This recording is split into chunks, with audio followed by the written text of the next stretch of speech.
You know, it's one thing, so you're an actor, you do all the training, you're in phenomenal shape, you're thinking, great, I'm going to go in to pretend to be a boxer, but then they cast you opposite real boxers. Yes. I mean, that's kind of cruel. It's not cruel. It makes it believable. We need real fighters in there to really sell it, you know, honestly. And, you know, Florian's great. He was a pro fighter in Romania, and Sly found him online. He had these crazy workout montages where he was like, you know, bicep curling pit bulls and doing all types of crazy workouts. And he's like 6'5", 240 pounds. He's a massive, massive human being. And it worked because, you know, Dolph was way taller than Sly. And that kind of David and Goliath kind of feel, we wanted to kind of reenact that and reimagine that one. So it fit. It made it make sense. Yeah, but in the first film, that was also a real boxer. Yeah, right? Tony. Yeah, Tony. Yeah. And there's that famous clip. It obviously didn't make it to the film. So explain what happened. So it was Sylvester Stallone's fault. Yeah, I mean, Sly enjoys putting me through punishment. He really does. He's so mischievous. But you know, in the Rocky films, it's like a badge of honor to take a real punch. And when you do slow-mo shots, you can't fake it, you know, because if you did a slow-mo shot and it was a miss, you would see the space and it just wouldn't connect. So you have to take a real punch. And Sly was like, you know, he was sitting in the corner, he was pacing, he was kind of looking like, nah, that's not gonna work, that's not gonna work. And he finally gets up and says, Mike, listen, you gotta take a real punch. And I'm like, oh, okay, did you do it? He said, yeah, I did it a bunch of times. I was like, okay, if you did it, I'll do it. And we ended up setting up the cameras, and I took a real punch. So this is Michael B. Jordan taking a real punch in the first film. Here we go. Backgrounds watching, and action.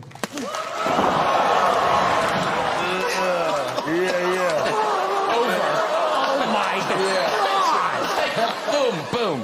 That's like, were you knocked out? See, you know, the crazy thing was, he was fine. I wasn't technically knocked out, but the shot was, I got hit and I went down, and then the camera panned in. It was on Steadicam, and it panned in, and it was, you know, it was in slow motion. And the first time we did it, Tony's glove was in the way, so we didn't see it, right? So they didn't see it at all, so we had to do it again. So we did it the second time, and I got hit, and everybody, I could feel the energy of the crowd, of everybody that was in the studio, and I was like, all right, it must have really looked good because everybody's quiet. I could like literally hear a pin drop in there. And I was just hoping the producers didn't run in and just say cut because they thought I was really hurt. Because I was definitely seeing stars. Like, it was definitely not, I was not all there, smelling the canvas and everything. I'll never forget it. It smelled like pine sol. It was insane. But yeah, I took a real punch. It felt like I was in a car accident for like 4 days afterwards. Tony said he only went 40%. It felt like 85. It was tough. It was tough. Because Steve, you've had experience being knocked out, haven't you? Yes, yeah, I have. But not in a fight? No, I played ice hockey, and I was a goalie, and I got hit with a puck and was knocked out. We were up in Canada playing a team up there, and when you travel, you tend to stay at someone else's house, like the other goalie's family. I stayed with their family. So their family ran out onto the ice to see if I was okay. Said, Steve, what's my name? And I had no idea what his name was. That's funny. And I said, I don't know. They're like, oh my God! But yeah, it was the same thing. It was like just a headache. Headache, right? Neck, whiplash, and it was a little fuzzy. Dude, and the fact that you were lying there saying, I hope they got it. That is a testament to you as an actor. Appreciate it, man. Because that's what it becomes. It's like, oh man, I just died, but I hope they got the shot. Exactly. I hope it looked good. Because I can't do it again. I got this is my last one I can do, but it worked. Dawn, you have a lot of fight experience. I do, as it happens, yes, I do. No, honestly, you and Jennifer, there was an awful lot of punching. Yeah, we kick 7 kinds of hell out of each other as often as we can.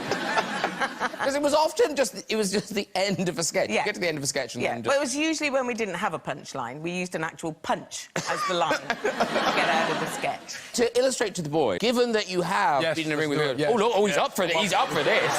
And you know how hard you have to punch him, Tom. So you're asking me to punch? No, not really. An expensive Hollywood No, actor. don't break our Hollywood star. I won't break him then. You mean punch him like I punched Jennifer? Yeah, yeah. Okay, well then you have to come and stand over here. Okay, do you know what you're doing? You know what you're doing. Okay. Yeah, well. What do you mean? You're going to go down? Yeah, I'll go down. Go down over there? Yeah. Okay, so I'm going to come in from this side. Yeah. And you're going to feel the wind. Okay. Past your face. Okay. And I just heard you say that Sly is mischievous. He is. I'm not mischievous. Okay, so you're straight to the point. I'm a killer. Okay. Oh. Okay. And if this doesn't work, I bite your knees. So either way, you go down. Okay. Okay, you ready? All right, Okay, don't do it before, don't anticipate. Okay. I'm going to come close. All right. Let me just measure. Let me just measure. Man. Oh, man. Okay. You got the ring? I've got a bit of jewelry. I see the ring. Let's I see go. the ring. Are you All ready? right, let's do it. Yeah, good. Very good. Oh, man. Yeah. Oh, good. All right. Let me help you out. All right.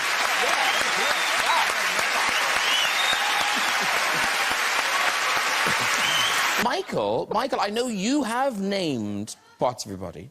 Have you? Yes. Have you? Yes, I have. What parts of your body have you named?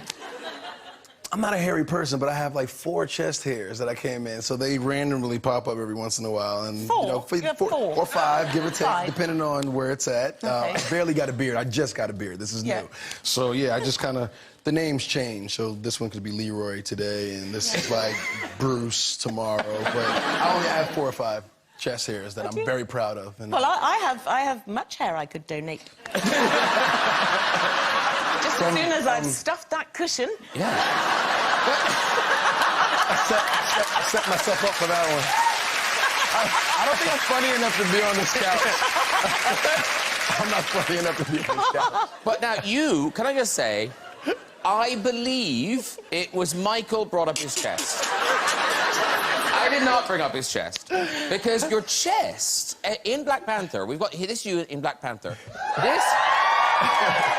This caused a sensation. There was an orthodontist that came forward and said about this young woman who came in. Yeah, this orthodontist had a patient, this girl who was watching Black Panther, and I guess during that scene, she had her retainers in and she clenched her jaw so tight that she broke her retainers. And that kind of went viral. And a buddy of mine had sent it to me like, hey, man, have you seen this? And I was like, no, that's wild. How do you even do that? And so I sent her a DM. I was like, hey, I'm sorry, and I would love to, can I pay for your retainer or whatever? So I offered to pay for it. And she was like, no, that's why I have insurance. And she was a very proper answer. I was like, okay, cool. And she said, if you're ever in the Bay Area, just, let me know, and I would love to take a picture with you. And I said, okay, cool. And that was the trade-off. But that was a weird experience. But the thing is, you say it was weird. She's not alone. I mean, you don't have to go far on the interweb to find quite extreme reactions to that scene with you no shirt on. Here's one. Somebody tell Michael B. Jordan that my ovaries are ready to do Michael C. Jordan when he's ready. I'm patient. There's more. There's a lot more. Here's another one. Does Michael B. Jordan make anyone else want to rip their lungs out and eat them whole? People are funny. There's a lot of people. That doesn't seem an erotic reaction. That's creative. That's so creative. You are so sexy, I'm gonna eat my lung. Here's another one. I would sell 3 toes and 1 kidney to be in the same room. Oh, Is there a market for toes? I mean, a kidney, yes, but yeah, I don't know. Every time I think about Michael B. Jordan, my uterus combusts into flame.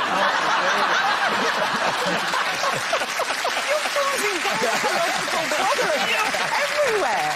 You must love this. I mean, that's awesome. That's wild. That's pretty wild. Walking into a room, going, can you smell a uterus? A uterus just burst into flames. I promise it has. Right, it is time to meet our next guest. Oh, man.